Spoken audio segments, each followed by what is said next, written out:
No ar, Faixa Livre, rádio jornalismo de verdade, a informação de primeira qualidade, a interpretação e os comentários das notícias, entrevistas, o contraditório.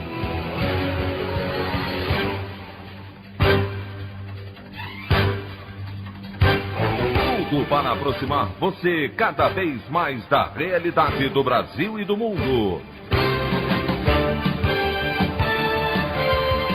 Apresentação: Anderson Gomes. Ministro do Supremo Tribunal Federal Gilmar Mendes concede habeas corpus e mantém ex-assessor dos Bolsonaro Fabrício Queiroz e sua esposa Márcia Aguiar em prisão domiciliar.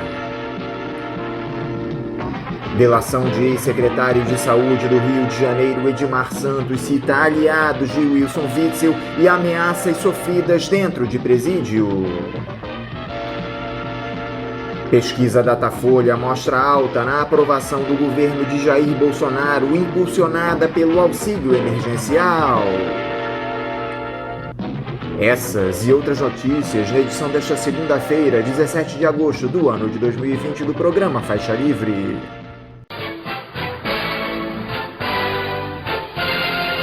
O comentário de Anderson Gomes.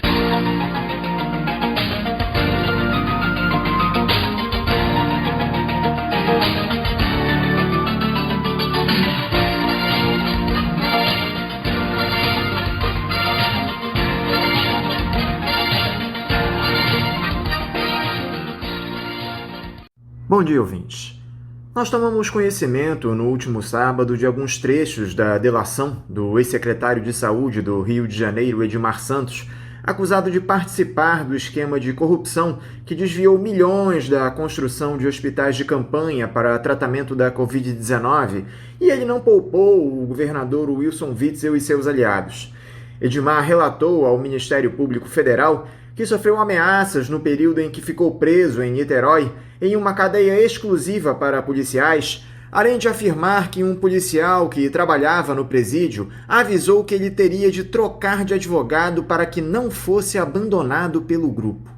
O ex-secretário de Saúde disse acreditar que a mensagem teria sido enviada pelo pastor Everaldo, que é presidente nacional do PSC, partido do governador do Rio, e que foi candidato à presidência em 2014.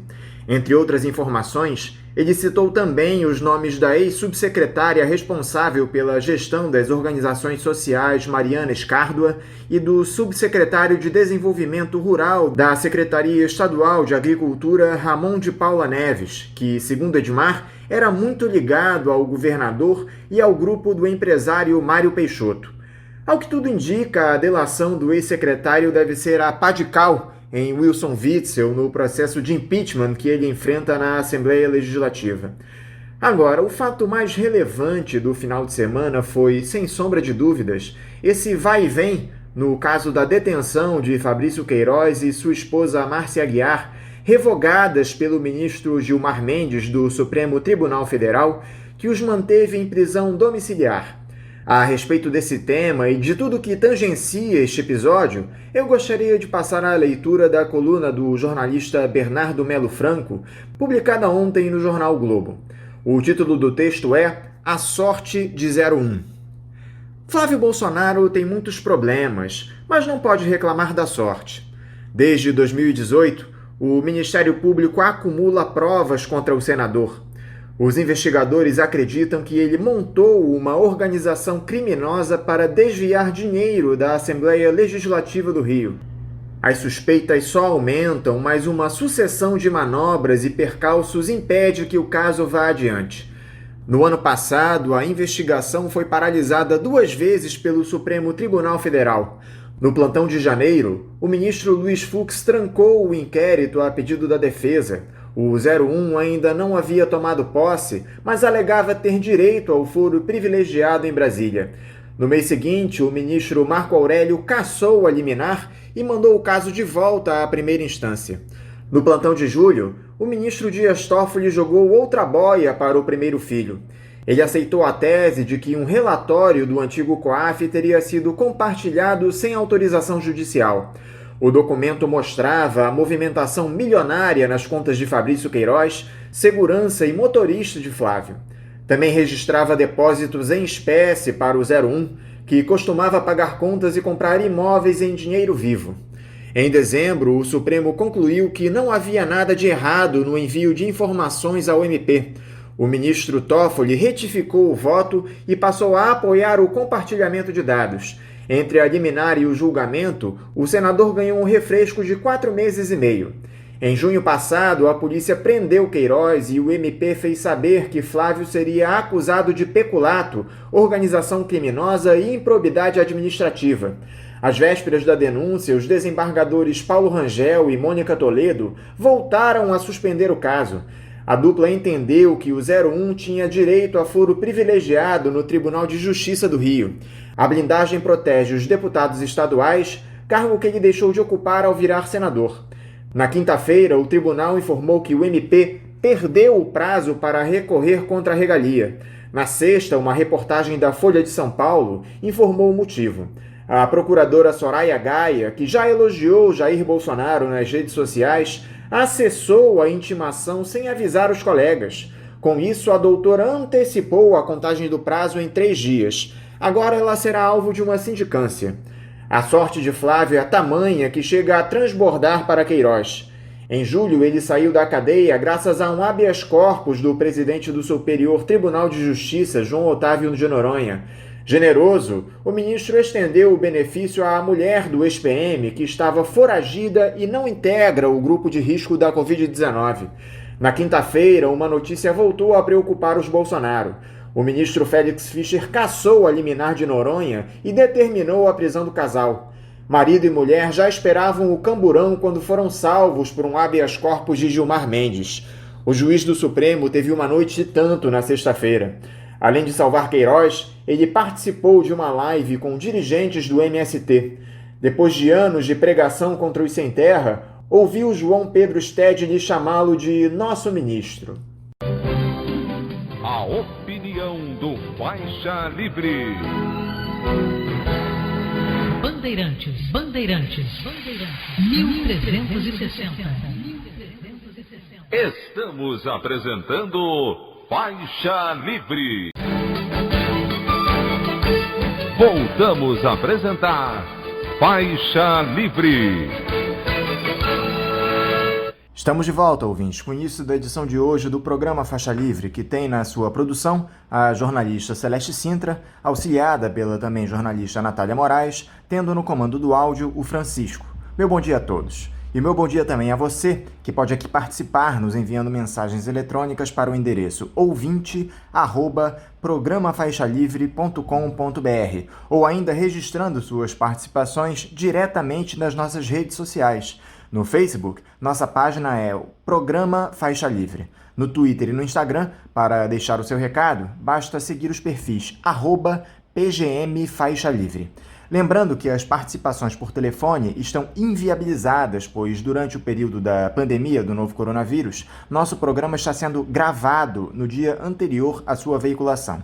Pedimos desculpas aos nossos ouvintes que costumam interagir conosco desta forma, mas foi a maneira encontrada pela equipe do Faixa Livre para mantê-los informados sobre o que acontece no país e no mundo com essa nossa visão crítica e, ao mesmo tempo, preservando a saúde dos profissionais que levam o programa ao ar. O Faixa Livre pode ser acompanhado também pelo nosso aplicativo para celulares com sistema operacional Android. O nome do aplicativo é Programa Faixa Livre. Os ouvintes também têm acesso à transmissão pelo nosso site, o www.programafaixalivre.com.br, ou pela página da Associação de Engenheiros da Petrobras, a AEPET, uma das nossas entidades patrocinadoras, no www.aepet.org.br. Para quem perdeu alguma das edições ou quer ouvir novamente o Faixa Livre, os áudios das entrevistas e editoriais estão disponíveis no nosso podcast, nos aplicativos Spotify, Deezer e Castbox. E dando início às nossas entrevistas, eu cumprimento o jornalista e professor da Pontifícia Universidade Católica de São Paulo, Leonardo Sakamoto. Leonardo Sakamoto, bom dia! Tudo bem, antes de mais nada agradecer o convite para estar batendo um papo com vocês. Sakamoto, muito obrigado por mais uma vez estar conosco aqui no Faixa Livre. Sakamoto, em meio a todo esse caos que o país atravessa, com mais de 100 mil mortes provocadas por uma pandemia que o presidente da República nega sua gravidade, com a economia em frangalhos, os níveis de desemprego e desalento nas alturas, o empobrecimento da população se acelerando, o Jair Bolsonaro tomou 2 iniciativas para tentar salvar o seu mandato, ainda que se descolhe da imagem que sempre o caracterizou na carreira. Primeiro, moderou os discursos. Deixou de ser aquele personagem grosseiro e ofensivo que todos nós conhecemos. Depois, observando os dividendos que o auxílio emergencial trouxe para sua imagem junto às classes mais pobres, passou a defender com unhas e dentes uma política assistencialista que ele atacava ferozmente até então, tanto que vai criar o programa Renda Brasil para substituir o Bolsa Família. O resultado foi imediato. Sua aprovação, segundo o Datafolha, subiu de 32% para 37%, a melhor do mandato, pelos números divulgados na última quinta-feira, enquanto o índice daqueles que consideram o governo como ruim ou péssimo despencou de 44% para 34%. Nós podemos creditar essa melhora na avaliação do presidente apenas a esses 2 fatores que eu citei, ou há mais alguma coisa por trás disso, Sakamoto? Olha, eu acho que, primeiro, eu não acho que o Jair Bolsonaro moderou o discurso. Isso aí que o pessoal repete, eu acho que isso, na verdade, é mais um desejo do que propriamente dito uma realidade. Uma pessoa que fala que se os 100 mil mortos por Covid-19 tivessem tomado cloroquina estariam vivos, que está falando aquelas aberrações que a Amazônia não está pegando fogo, que árvore verde não... árvore... com folhas verdes não queima, todas aquelas aberrações que ele está falando em diversos setores diferentes, minimizando a morte e tudo isso mais, ele não moderou. Ele está falando menos, só está se expondo menos, porque teve a prisão do Queiroz, porque teve o inquérito das fake news chegando nos aliados dele, então ele está falando menos. Mas ele, quando ele abre a boca, ele fala o groselha de sempre. Agora, o fato é que desde aquela época, quando o auxílio emergencial foi concedido, eu falei que isso ia atrair dividendo para ele.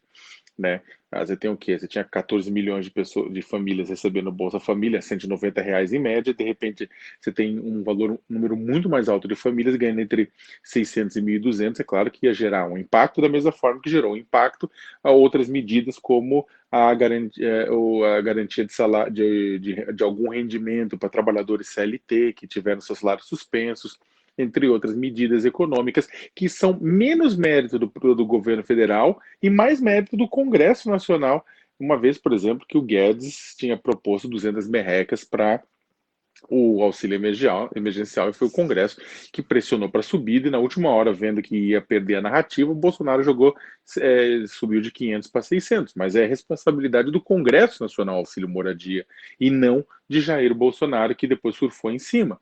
Ele vai tentar manter isso, porque quanto mais longe possível, tanto o auxílio quanto a transformação do Bolsa Família num outro programa de transferência de renda anabolizado, Renda Brasil, né, aumentando o valor pago por núcleo familiar.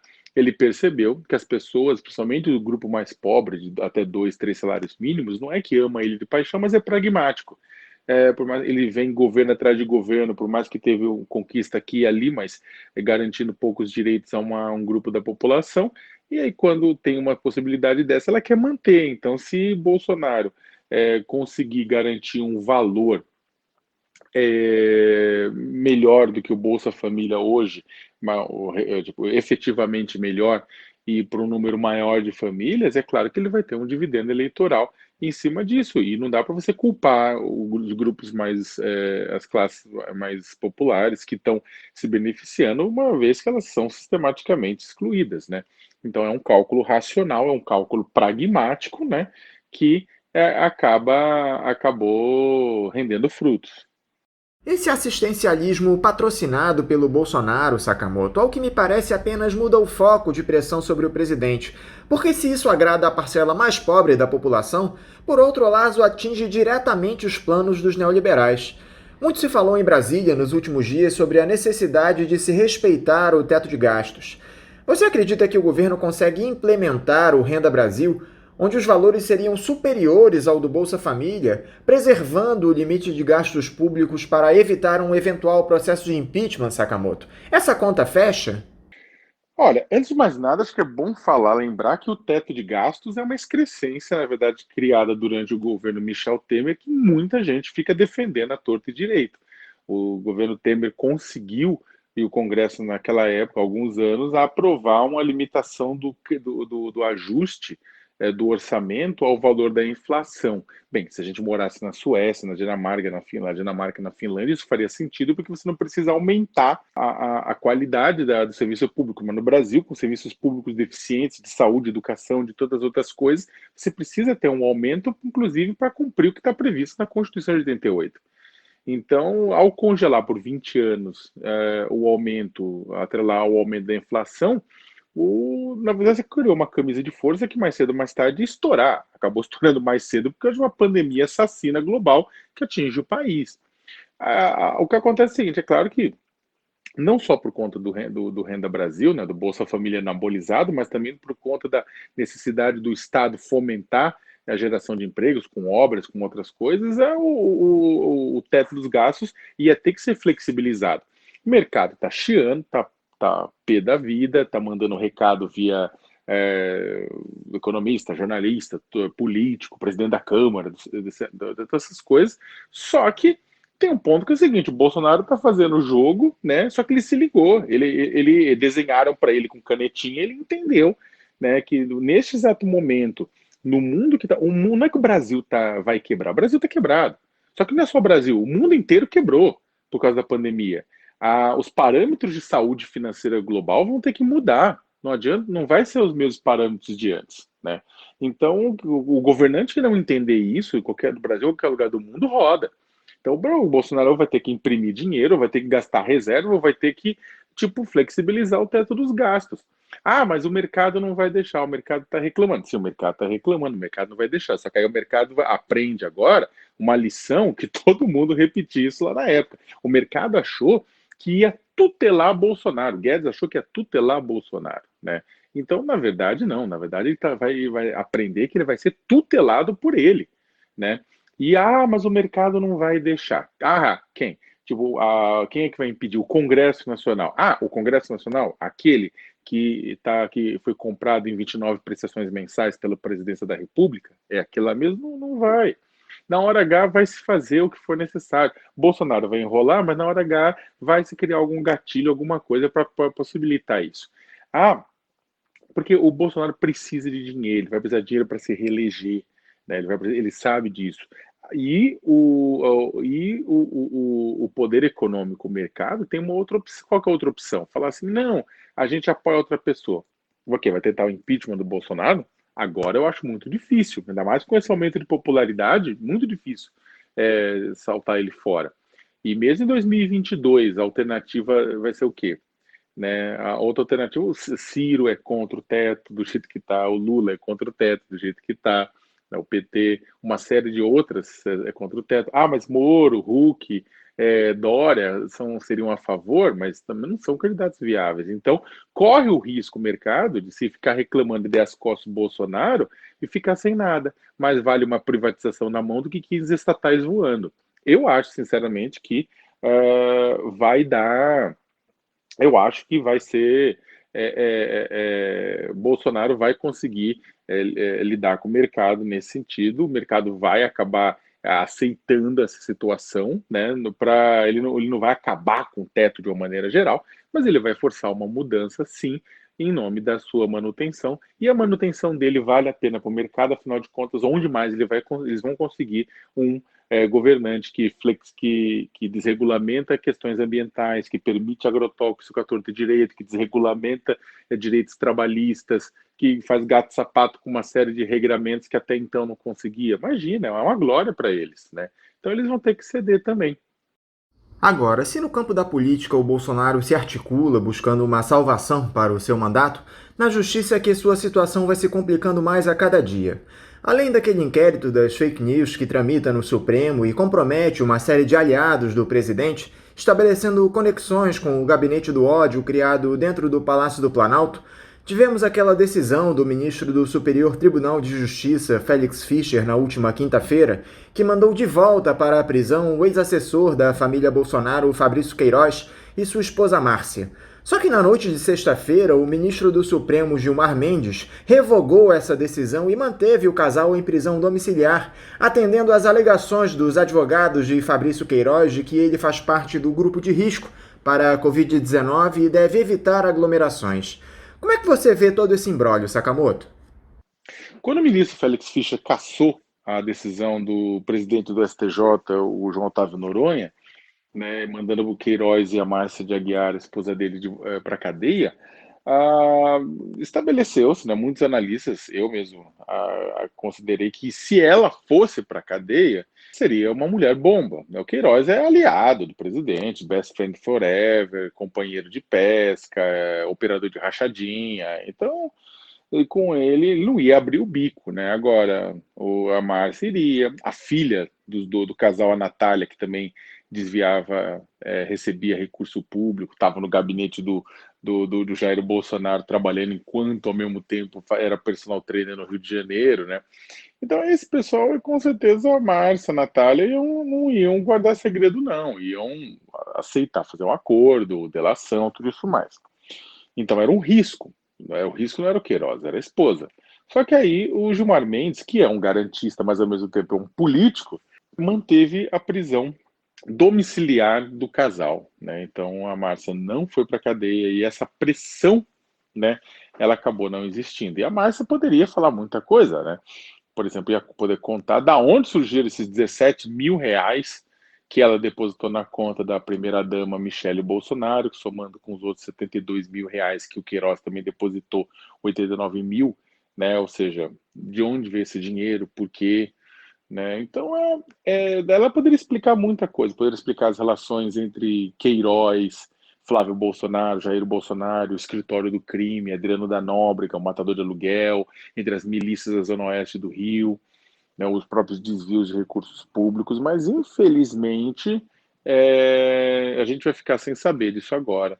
É claro que eu não sou, eu defendo que as pessoas que tenham problemas de saúde, elas não sejam presas provisoriamente no meio da pandemia, né? Então, se o Queiroz provasse isso, era questão dele ficar em casa. Agora, a questão da Márcia, não. Vamos lembrar que o Noronha mandou a Márcia, concedeu para ela o benefício da prisão domiciliar quando ela estava foragida da justiça, um caso bem inédito, foragida da justiça para cuidar do Queiroz, como cuidadora.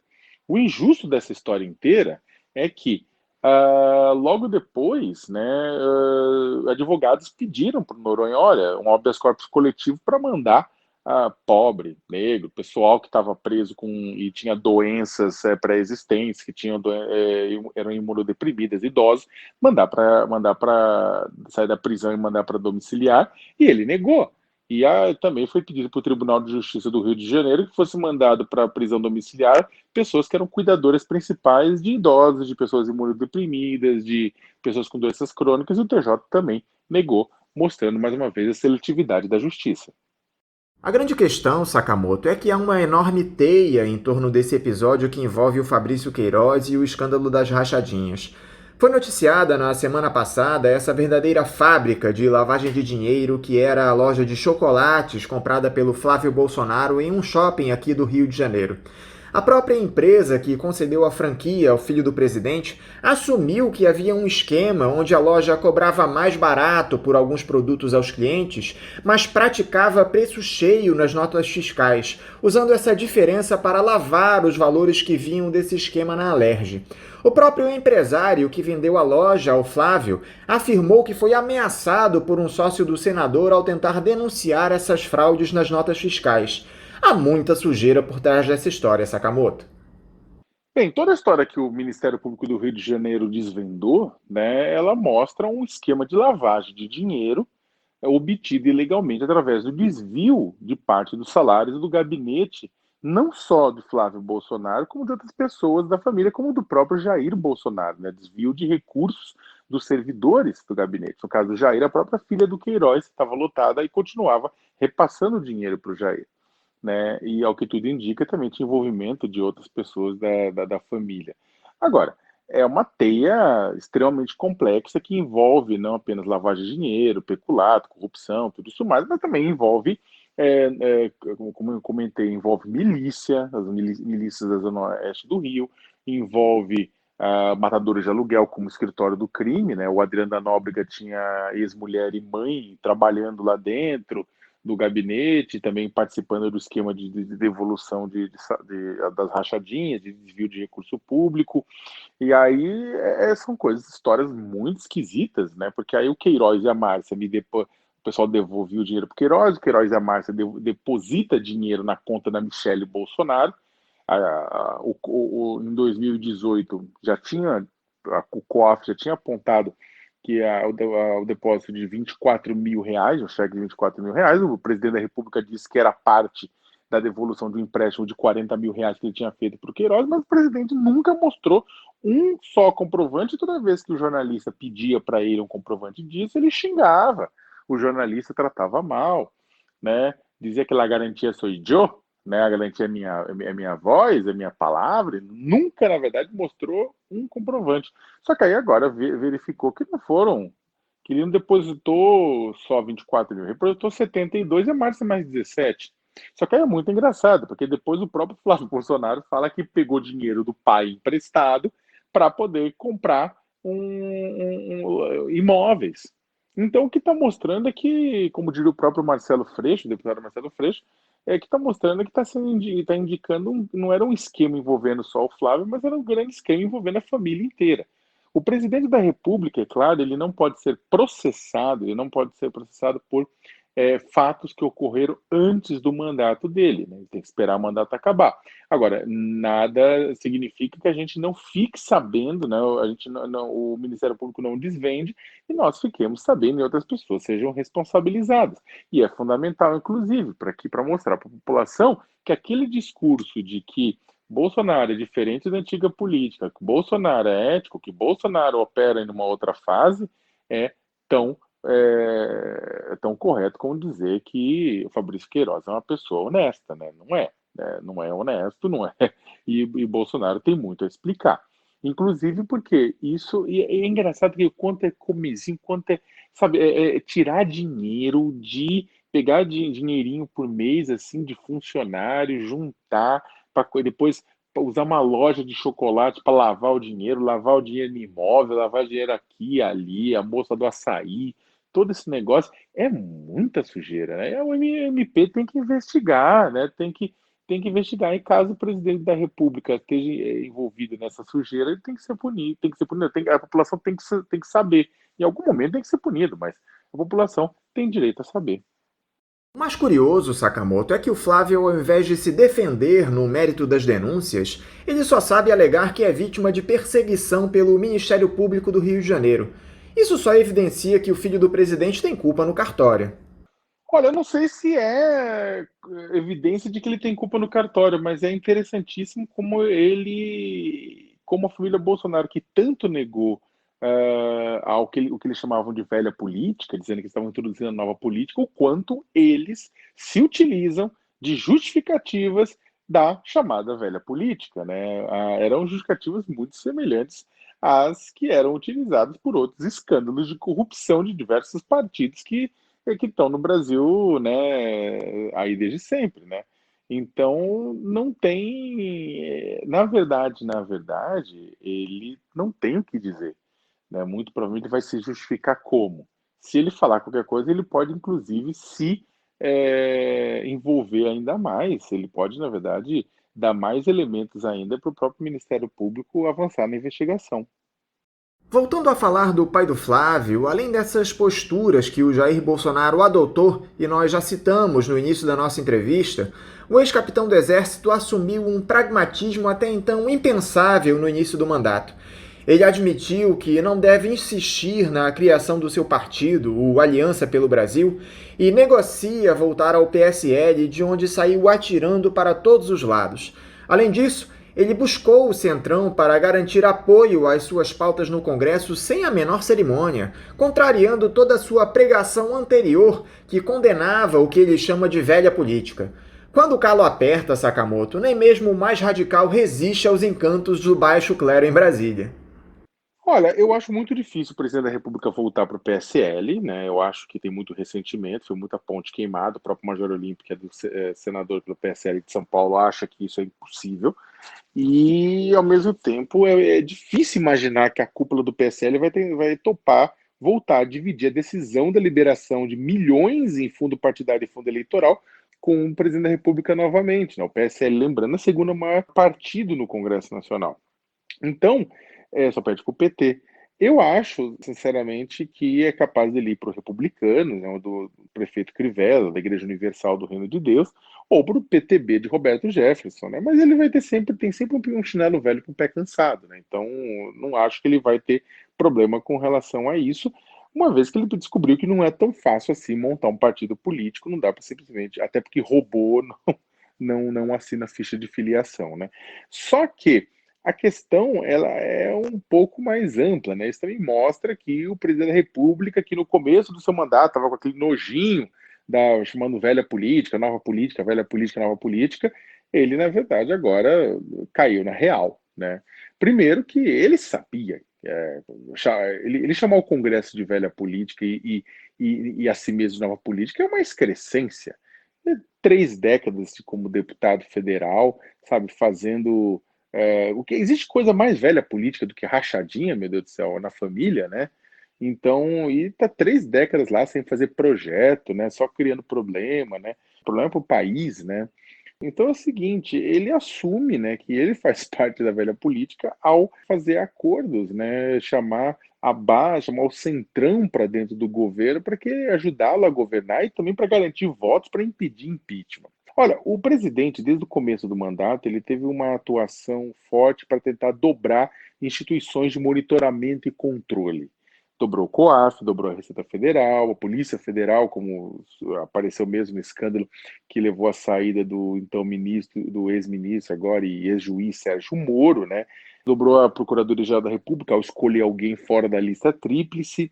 Então, ou seja, ele foi dobrando essas instituições de monitoramento e controle para não ser atingido ao longo do tempo por conta do que ele ou os filhos deles fizeram, né? No caso da Polícia Federal, tem a questão da indicação, do nome, ele queria saber quem era, ele queria, não queria que ele, a família e os amigos fossem surpreendidos, né? Que é um absurdo completo. E aí, a própria Procuradoria-Geral da República, o Aras vem sendo muito simpático ao presidente, né? Ao mesmo tempo, o Congresso Nacional, ele trouxe através de cargos, trouxe através de emendas, né?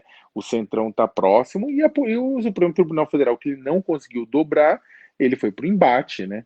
Só que aí o Supremo conseguiu, em determinado ponto, bloquear e colocar um não passará a partir de determinados temas, como a questão do inquérito das fake news, como outros inquéritos, como a abertura do próprio inquérito a respeito da interferência dele na Polícia Federal.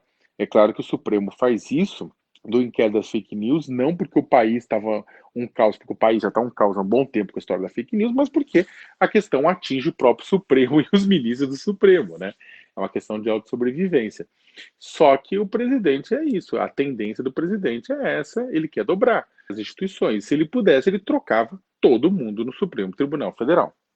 Sakamoto, o Jair Bolsonaro tem sido acossado por essa ala neoliberal liderada por Paulo Guedes e Rodrigo Maia para que a reforma administrativa seja enviada ao Congresso. Virou uma obsessão do presidente da Câmara, em parceria com o ministro da Economia, atingir os servidores. A máquina pública virou a inimiga número 1 desse pessoal que comanda o país atualmente, tanto que há também uma forte pressão pela privatização das nossas estatais. Como é que você observa a possibilidade de chegada do texto de reforma administrativa ao Legislativo e por que essa demonização do serviço público? Aliás, o Salim Matar, aquele ex-secretário de desestatização, deixou o governo esses dias atacando a lentidão nesse processo de privatizações. É interessante porque, na verdade, no meio desse caos, desse apocalipse zumbi que a gente está vivendo, uma das lições é que a gente precisa de mais Estado, não de menos. A gente precisa de mais médico, a gente precisa de mais professor, a gente precisa de mais cuidador, de mais creche, de mais enfermeiro, de mais policial operando dentro da lei, é claro, né?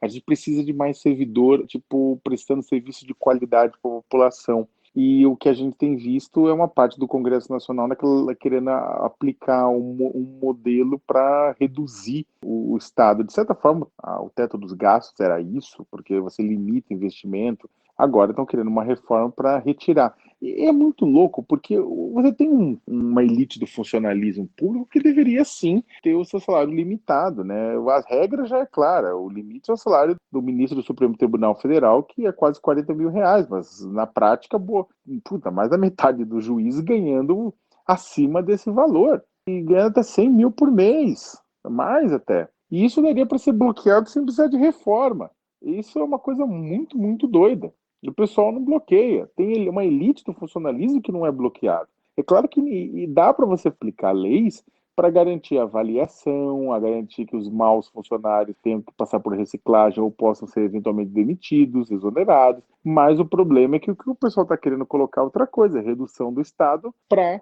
ter mais dinheiro para pagar dívida, para pagar juros, para pagar os credores do país, e não necessariamente de garantir uma educação de qualidade, garantir saúde de qualidade, garantir qualidade de vida de uma maneira geral para a população. Você não tem como garantir, como tirar do papel os preceitos e as previsões da Constituição de 88 de direitos, né, sem um corpo de servidores públicos de qualidade. Não tem. Ah, mas aí, tem que diminuir. Diminuir o quê? Fiscal do IBAMA? Tá faltando. Fiscal do ICMBio? Tá faltando. Fiscal do INCRA? Tá faltando. Fiscal do Trabalho? Tá faltando. Tá faltando gente. Ah, não tá faltando. Tá pegando fogo na Amazônia, vai mandar o quê? Exército? O Exército não sabe do Paranauê. Não sabe, tem que ser gente especializada nisso. Então o que acontece? Existe esse discurso de que o Estado é hiper inchado, o Estado não funciona. É o seguinte, é uma sacanagem, está cheio de funcionário público que está se ferrando, que está morrendo por conta para salvar a vida dos outros no meio da pandemia. E mesmo assim a galera segue uma toada como se todos eles fossem um bando de encostado vagabundo. Pelo amor de Deus! Sabe, pelo amor de Deus, tem vagabundo? Claro que tem, como em qualquer categoria. Né? Agora não se resolve isso da forma como está se propondo. Então eu acredito que, claro que o Congresso Nacional, ainda mais algumas pessoas lá dentro do Congresso, o Maia, tudo, eles são expoentes do liberalismo, eles querem reduzir isso, né, garantir mais recursos para pagamento de dívida e tudo isso mais. O Paulo Guedes também, o Paulo Guedes é representante do sistema financeiro lá dentro. O Paulo Guedes, inclusive, que é o mais bolsonarista dos ministros, né, não é área técnica, é área bolsonarista, ele abre a boca para falar mal de empregada que vai para Disney, abre a boca para falar que pobre não sabe poupar, consome tudo. Por que será que pobre consome tudo, né? Por que será? Entre outras coisas, para ameaçar a população de AI-5, né? É um caos. Agora, o ponto é o seguinte, você é contra a privatização? Você me pergunta, eu falo assim, eu não sou contra a privatização por natureza, por princípio. Eu acho que se tem alguma empresa que não faz sentido estar lá, né, pode se discutir, etc. Agora, tem um monte de empresas que são estratégicas, são importantíssimas, ajudam na regulação de um monte de coisa que não faz sentido nenhum se desfazer. E o governo quer se desfazer e a preço de banana, né, no meio de uma crise como essa, na Bacia das Almas, né?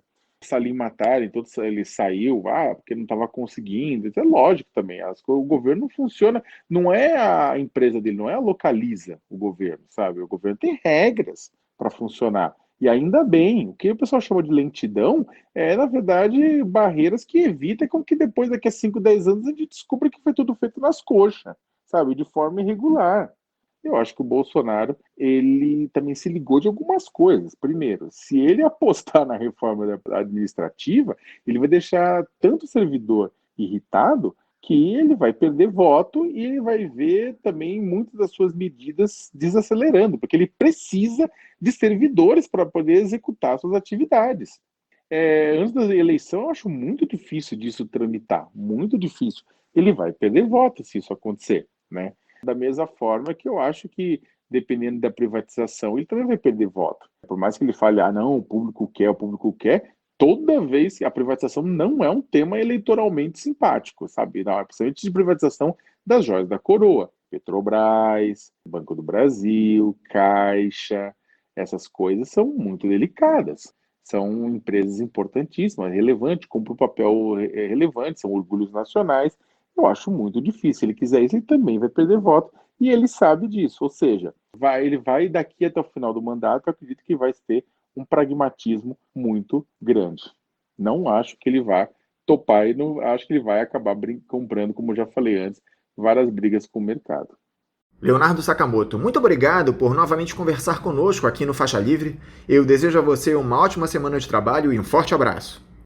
Bem, só para me despedir, agradecer muito a oportunidade de estar conversando aqui com vocês hoje. Obrigado mesmo. E, bem, todo mundo que puder, cuide-se, né? Eu sei que está super difícil para todo mundo esse momento, mas vai passar, tá bom? Obrigado a todos e todas. Conversamos aqui com o jornalista e professor da Pontifícia Universidade Católica de São Paulo, Leonardo Sakamoto. Dentro desse processo de transição que vem ocorrendo no programa nos últimos tempos, os ouvintes que desejam ajudar a manter o Faixa Livre no ar devem passar a fazer as suas contribuições na conta em nome da Associação de Funcionários do BNDES, a AFBNDES, cuja agência é a do Banco Itaú, de número 1964, conta corrente 03004, dígito 1. Repetindo, Banco Itaú, agência 1964, conta corrente 03004, dígito 1. O CNPJ da AFBNDES para a realização dos depósitos de quem não é cliente do referido banco é o 33984-550-0001-41. Repetindo, o CNPJ da AFBNDES é o 33984-550-0001-41. Lembrando que todos os recursos depositados nesta conta são destinados exclusivamente ao financiamento dos custos do Faixa Livre. Para quem não conseguir anotar as informações referentes à conta, elas estão disponíveis no nosso site, o www.programafaixalivre.com.br, e nas nossas redes sociais, no Facebook, Twitter e Instagram.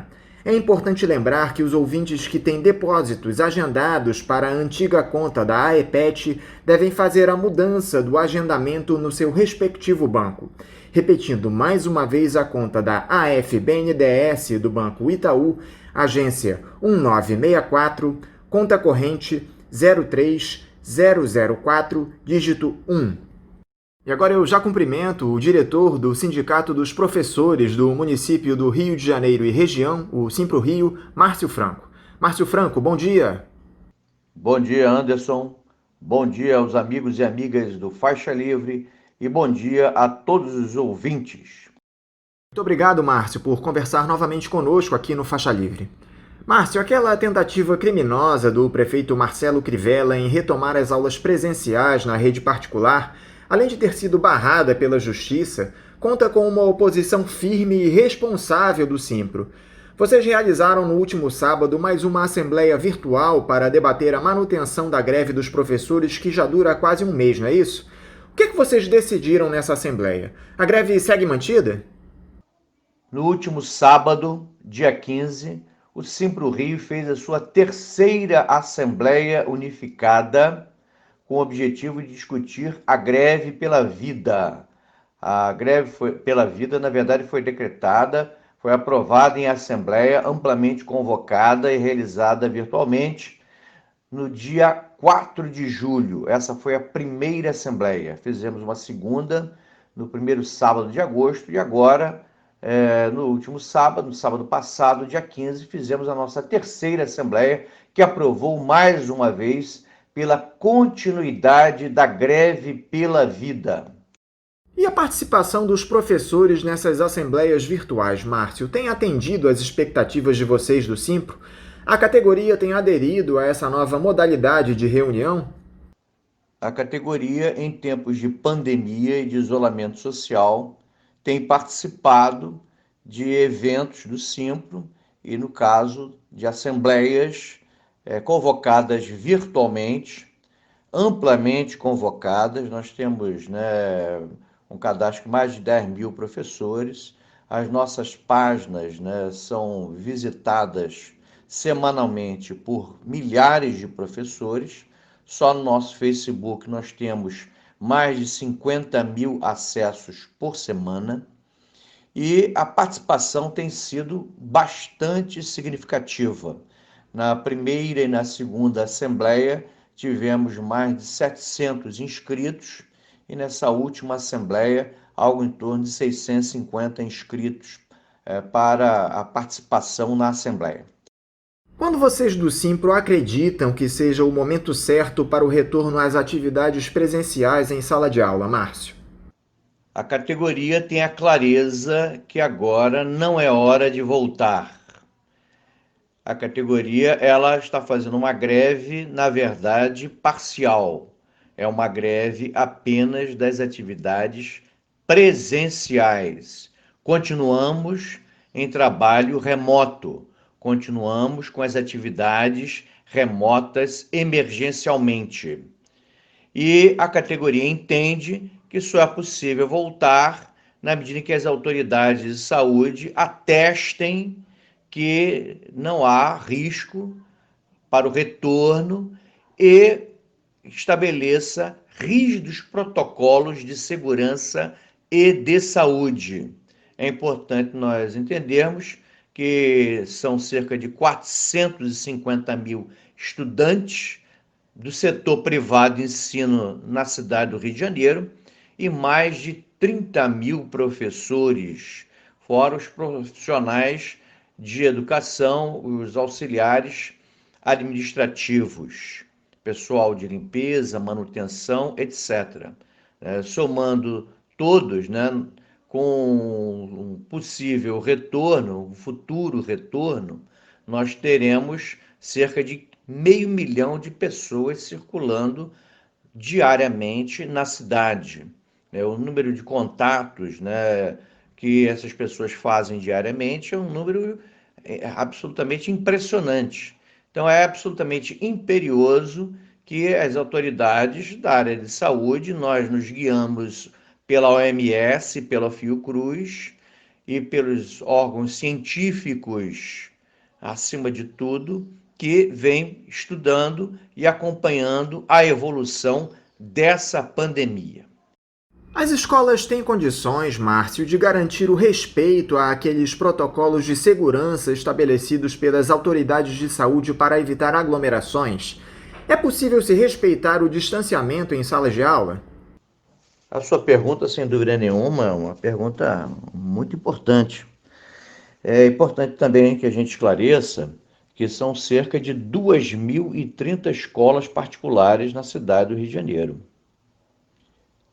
São cerca de 450 mil estudantes, mais de 30 mil professores, além dos trabalhadores administrativos das escolas particulares. Pessoal também de limpeza, pessoal de manutenção, etc.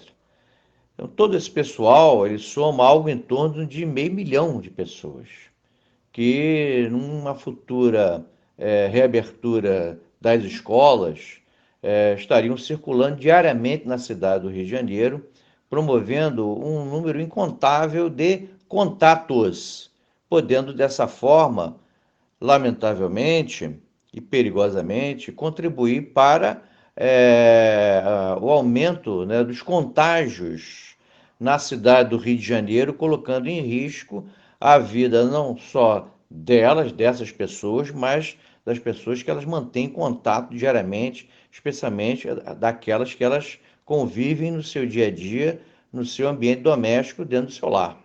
Então, a luta é uma luta muito difícil, e muito desigual, porque a gente enfrenta uma sociedade onde nós temos autoridades que têm uma postura negacionista, uma postura que nega a ciência, uma postura que muitas vezes comete afirmações ou realiza afirmações que não têm nenhuma base científica, tudo isso só contribui para uma maior confusão e uma desorientação da sociedade. Eu pergunto a você, qual é a instituição ou órgão público hoje, na esfera municipal, ou na esfera estadual, ou na esfera federal, que tem condição de garantir um retorno seguro, tem condição de garantir o cumprimento de rígidos protocolos, né, de segurança, rígidos protocolos sanitários de saúde, de modo a garantir um retorno tranquilo, né, e com segurança para todos esses trabalhadores da educação e para todos os estudantes? Essa eu acho que é uma pergunta que ninguém tem resposta, lamentavelmente. O Simpro Rio, ele tem estabelecido um amplo debate com os setores, né, da prefeitura, temos buscado debates também com a Câmara Municipal, através da sua Comissão de Educação, com a Assembleia Legislativa, através da sua Comissão de Educação, com a Comissão de Saúde, com a Comissão de Ciência e Tecnologia da Alerj. Temos buscado também uma interlocução com o governo do Estado, e a exigência, obviamente, é que as autoridades cumpram com o seu papel, ou seja, papel de orientar, supervisionar e fiscalizar rígidos protocolos de segurança e de saúde para que os nossos estudantes para que os professores, né, os demais trabalhadores da educação possam ter um retorno seguro, coisa que até agora não se apresenta no horizonte. Para encerrar, Márcio, como é que vocês aí do sindicato têm lidado com essa pressão exercida por alguns pais de alunos e empresários do ensino privado para o retorno das aulas presenciais? Eu tomei conhecimento de que na última sexta-feira, uma escola do bairro de Laranjeiras, que fica na zona sul do Rio, demitiu 3 professores alegando que perdeu 30 alunos durante o período da pandemia. Vocês aí do Simpro vão tomar alguma iniciativa contra esse tipo de ato? É importante que a gente deixe claro que nós aprovamos no último sábado a continuidade da greve, uma greve extremamente importante, porque ela tem por objetivo a preservação da vida dos nossos professores, dos nossos estudantes e também, é claro, dos profissionais administrativos que trabalham nas escolas. Embora o Simpro, obviamente, não represente o pessoal administrativo, é claro que na medida que a gente faz uma greve, isso também ajuda a proteger esses trabalhadores. É importante também deixar claro que estamos em greve. Portanto, pela lei, e a lei é clara, não é possível qualquer tipo de demissão durante o período de greve. Além disso, é importante também a gente lembrar que há um decreto estadual assinado pelo governador que suspende todas as atividades escolares, todas as atividades presenciais até o próximo dia 20 de agosto, podendo ser renovado ou não. Vamos aguardar a decisão do governador. E há também uma decisão do Tribunal de Justiça do Rio de Janeiro, que suspendeu o decreto do prefeito que autorizava a reabertura de escolas particulares. Lamentavelmente, o que se observa é que algumas escolas agem no sentido de tentar burlar o decreto estadual, de tentar burlar uma decisão judicial proferida pelo presidente do Tribunal de Justiça do Rio de Janeiro, a maior autoridade da justiça estadual. E ainda age no sentido de afrontar uma greve legítima da categoria.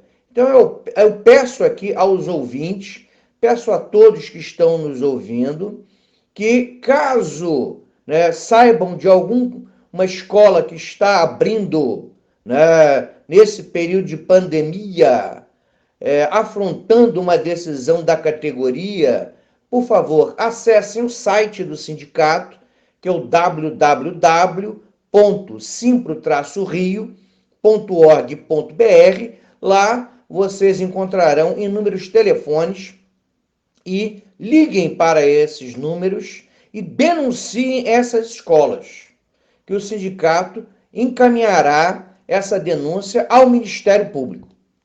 Márcio Franco, eu quero mais uma vez te agradecer por estar conosco aqui no Faixa Livre, desejar a você uma ótima semana de trabalho e mandar também um abraço. Muito obrigado, Anderson. Muito obrigado a todos os amigos e amigas do Faixa Livre. E agradeço, acima de tudo, os ouvintes do programa Faixa Livre, desejando a todos um bom dia e uma boa semana. Até a próxima. Um grande abraço. Conversamos aqui com o diretor do Sindicato dos Professores do Município do Rio de Janeiro e Região, o Simpro Rio, Márcio Franco. E vamos encerrando a edição de hoje do Faixa Livre, convidando vocês para amanhã, a partir das 8 da manhã, estarem aqui na Rádio Bandeirantes 1360 AM para mais uma edição do programa. Um abraço a todos vocês e até amanhã!